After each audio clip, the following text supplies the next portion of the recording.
Like if a man wants to get themselves on the path to being a man who can provide for a family, who can who can attract a woman, who can gain a woman that respects him.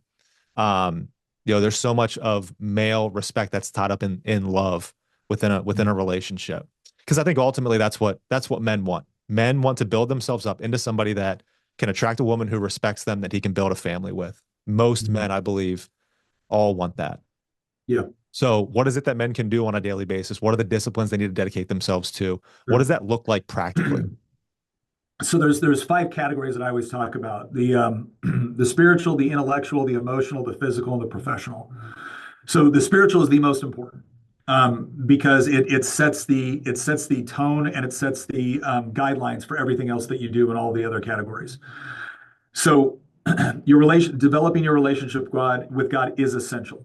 Um, and again, you're going to have, you are most likely going to have seasons with that relationship, but you have to be constantly pursuing it. And what constant pursuit means is that on an individual level, you're you are reading your Bible, you are praying. On a community level, you are seeking out friendships that of other men that are on a similar journey that can so you can hold each other accountable. That's the whole iron sharpens iron, right? You need people to be able to hold you accountable along that journey, and you need to be able to look for mentorship of people that you feel have are doing a good job of it, doing a good job of it. Now, one thing I always caution people in the mentorship, you never know what somebody's secret struggles might be. So it is fine to have mentors, right? Paul says this where he says, imitate me as I imitate Christ. But you never put the mentor on the pedestal that belongs only to God. Mentors will let you down at times. And it doesn't mean that everything the mentor ever did or taught you was a false or a lie or whatnot. That's the problem when people elevate mentors to the position of God. So God always remains on the throne, right? God always remains first. That's the whole First Peter 3:15. First, sanctify Christ in your heart. So do that first, and then seek other men that are actually on that journey in order to form like important community bonds in order to be able to help. Because who you surround yourself with has an enormous impact on the way you think about things. The next thing that you do on an individual level with respect to the spiritual side, and this again has an impact on the other side as well, is you be very, very careful on what you're taking in, what you're putting into your body. That could be visual, that could be audible, that could be food, that could be drink. But if you are allowing a bunch of intellectual garbage, emotional garbage, and garbage in the form of what you eat or what you drink or what you smoke or whatever, that is diminishing you as a person. That is diminishing you as a man. And I'm not I enjoy a good bourbon, right? I'm not saying you can't have a bourbon. I'm not saying you can't have a cigar. I'm just saying understand that, you know, the moment you allow vices to dominate you or control you, you are diminishing yourself as a man. Okay, so the spiritual component is your relationship with God. That is both an individual relationship between you and God, and then also um, setting the right mentors and the right accountability partners. And then once you reach a certain age, also mentoring others. This is another part that I think is very important that we don't necessarily talk about enough, is that once a man has attained a certain degree of experience in this world, you do have an obligation to help the younger men come along to avoid the pits you fell into, to be able to provide guidance. And there's an aspect in embracing that responsibility that makes you better. That makes you better. That's one of the things that is true about men. Men are better when we have things that we're responsible for because it helps us to address that need of feeling needed, but it also gives us something noble to pursue and helps keep us within our boundaries and help temper our own passions, desires, and avoid temptation. Right. So Mhm. that's the spiritual. When it comes to the intellectual side, you should be intelligent. You should be smart. You should be well read. It has never been easier to do that. And so dedicate time on a daily basis to informing yourself. Um, and there are so many opportunities, whether it's on YouTube, whether it's on access to books or whatnot. We're living in a time where access to information has never been greater for both good or ill. So find people that you trust, um, and really make it a daily dedication to I'm going to read something today, I'm going to learn something today, I'm going to watch something today, I'm going to listen to something today that's actually going to make me more intellectually capable. When it comes to the emotional, this has to do with controlling one's emotions. So throughout your day, whether it's at work, whether it's with family, whether it's with a girlfriend, maybe it's just with the frustrations with politics, what you should be asking yourself is every time that you have an emotional reaction, you shouldn't be closing yourself off to that. Um, by the same token, don't believe anybody that tells you that, oh, I want a man that's in touch with his feminine side. I want a man that's not afraid to cry. No, they don't. They want a man that is willing to show tenderness, and sometimes that tenderness will manifest itself in crying at the appropriate time. Nobody wants a blubbering man. Now, a lot of the ways that men deal with emotions in order to not be seen as vulnerable is to display the emotion of anger or outburst or whatnot, because if there's one thing we want to avoid, it's vulnerability, and I understand that. But what you should be looking at and what you should be looking to develop is throughout the day when you have a visceral reaction to something. Men tend to turn it into humor or anger. The proper thing to do, and there's an intellectual component to this as well, but on the emotional, the proper thing to do is properly assess the emotion and then keep it under control. Because if you can be the sort of man that has his emotions under control, that doesn't mean burying them. Emotion is an invitation to thought. If you feel a certain way about something, there's a reason for that. The next step in that process is to say, okay, why am I feeling this? Is it justified? What's the appropriate reaction? If you can be the sort of man that has his emotions under control, you will be the sort of man that is admired by both men and women. Promise you. Promise you. Get those emotions under control. The physical, get in shape, right? Get in shape. There's somebody asked me once, so like, what do you think? Andrew Tate once made a comment. It's like, if you think you got problems, go get a six pack and then see if you still got problems. Now, a lot of people say, well, that's flippant. Or how is getting a six pack going to cure my, childhood trauma? Right? The point is that when a man overcomes something or attains a degree of physical capability, it helps your confidence in other areas. So in fact, when we even say be a man, when somebody looks at you and says, you know what, be a man, it is almost intuitively understood by most men that when we hear someone say that to us, that what they mean is you need to be able to overcome physical discomfort, danger, or fear in order to keep your word and do your job. That's really hard to do if you're fat. I'm sorry. I know that sounds like insensitive.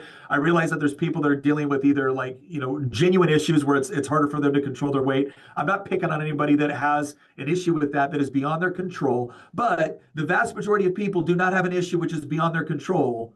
They have a discipline issue. And one of the easiest areas to be disciplined, or one of the most important areas to be disciplined, is in the physical. And part of the reason for that is that if you really want to be a man that is capable of protecting, that is capable of providing, that is capable of loving, and I mean that in the physical aspect with one's wife as well, being in shape contributes positively to all of those things. It is amazing how lifting weights is more and more associated now with cognitive ability. Jordan Peterson talks about this. If you want to continue to develop your cognitive ability, especially later in life, lifting weights is incredibly important for that. If you want to be able to beat cancer, the more muscle mass you have, the easier it is for your body to fight it off. So staying physically in shape is important to men for a variety of categories. Here's the other thing I will tell married men, because sometimes, it gets easy when you get married and you're kind of comfortable and the whole deal to say like, hey, it's okay. I'm not saying anybody has to be a friggin' model. I'm not saying everybody has to be an Adonis. I'm not saying everybody has to be a UFC fighter. But you're the only dude your wife gets to see naked. How about you make sure she's excited about it, right? Like, is that too much for her to ask of you? No, it isn't. You'll feel better about yourself. So look, go to the gym and keep a regular gym schedule, and then be careful about what you put into your body as far as smoke, alcohol, foods, and whatnot. Again, you don't got to be you shouldn't be obsessing over it so much that you're to the detriment of other aspects of your life. But go to the gym, lift weights, and just be a little bit more careful about what you eat and drink. And you will be shocked at the advantages for that. And then finally, there's the professional. The professional has to do with the capabilities that you possess, which make you viable within the marketplace. That doesn't necessarily require a college degree, but it might, depending on what you want to do. But ultimately, the way people have this idea that if I work hard, I become wealthy. No, you are rewarded in the marketplace by the value of what you provide, not the intensity of labor associated with it. So what we raised our kids to do is I said, look, if you have a dream of something that you would really like to do, that's a wonderful thing and you should pursue it, provided that you understand that first and foremost, you have to be able to feed yourself. And something I really emphasize to my son is you have to be able to provide for a family, and you want to be able to provide for your family in such a way to where they can rely on your income. I'm not saying that other families that choose a different path are wrong or immoral. I'm just saying what I taught my son is you should be seeking professional capabilities sufficient to take care of your wife and children to where your wife doesn't have to work outside the home if she doesn't want to. Okay. So how do you develop those capabilities? Well, again, it's never been easier, but the thing people need to look at is stop putting the degree on the pedestal. What you were rewarded for in the marketplace is a combination of your capabilities, your ability to actually get the job done, combined with your work ethic, which is your will to actually do it, the discipline associated with it. So constantly looking at how I develop additional capabilities. If you would have told me that my primary source of income was going to be social media when I was 14, the first question I would have asked you is, what's social media? We didn't have it when I was 14. And so people have this mindset sometimes that I'm going to get a degree or I'm going to learn a trade, and then that's going to feed me my entire life. And if it doesn't, then something's wrong with society. No, no. What the marketplace is people going into an environment where they freely exchange property or services in exchange for other goods and services. That's what they do. So if you want to know how to be successful in the marketplace, you look around at what people want, you look around for what there is a demand of, and then you develop appropriate capabilities in those fields to meet a demand that you feel that you are uniquely or interested in developing and meeting. That's what you do. So constantly looking at like, how do I continue to develop things?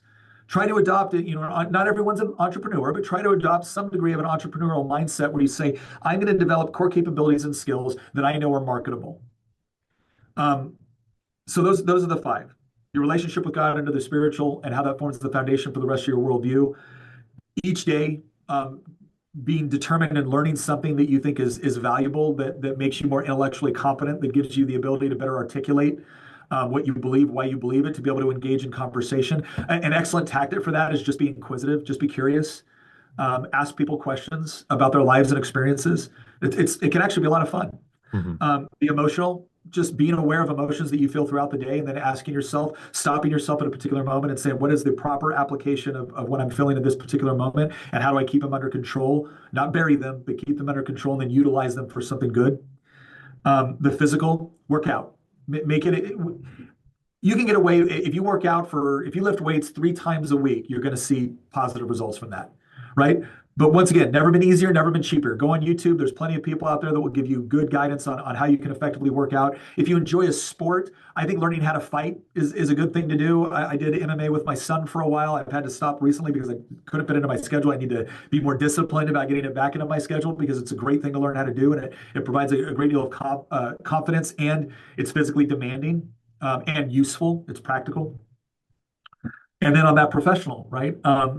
Constantly be developing those capabilities, constantly looking for ways that you can maximize the sort of things that you are not only you're not only there to be able to provide for yourself and your family, but be the sort of person that is also in a position to where when a friend is in need, they don't got to run to the government, right? You can help provide for that friend. You can help contribute to the things within society, to the people doing work that you think is valuable, to the sort of missionary or evangelical work that you want to be able to contribute, whether you want to physically participate in it or you want to help fund it, right? Being able to have the resources to be able to help other people is in and of itself a calling. We see this within Scripture, and so developing that professional capability, developing wealth is not anti-Christian. Loving wealth more than God or loving wealth more than your fellow, that is sinful. That's a violation of Scripture. But developing these resources and capabilities in order to be able to not only provide for yourself and your family, but to be able to help provide for others in times of need, or to be able to help them on their own journey, or to be able to invest in what they're doing. These are wonderful ways that you can actually contribute to mutual benefit. And so that's what I would say.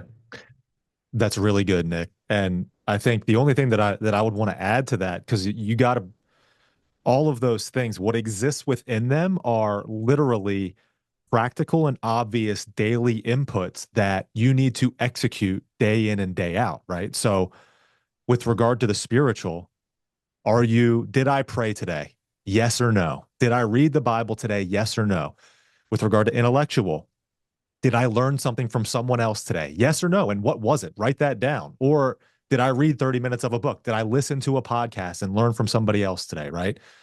With regard to working out, did you get your workout in today? Yes or no? Right. So I literally, for the last 10 years, I've been working off a daily checklist and I evaluate myself on a daily basis. Honestly, within those five categories that you just mentioned. And by dedicating myself to that day in and day out, it has absolutely moved me from a boy, broke boy, you wanted to use Andrew Tate language, broke boy, naive, whatever, into a man who is capable of leading and providing for a wife and kids and for a family, right? So 100% agree with you. I think that that's great. I think that's great advice.